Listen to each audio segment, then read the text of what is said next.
going to be exiting the highway shortly at exit 7 to Willow Street. This is Route 6 westbound, January 22nd, 2014, following a overnight snowstorm that left several inches to a foot of snow in various locations across Cape Cod and the islands. Still snowing and blowing, winds pretty stiff and moving the snow around, so the roads are clear-ish in some places, and in other places snow is piled up or drifted. It is slick, that's for sure. Apparently the individual in front of me decided that red lights are optional.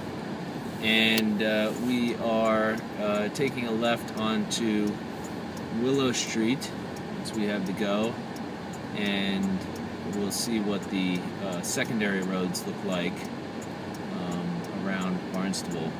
This is a pretty stiff snowstorm, and we'll be reporting on it all day at CapeCodOnline.com and CapeCodTimes.com.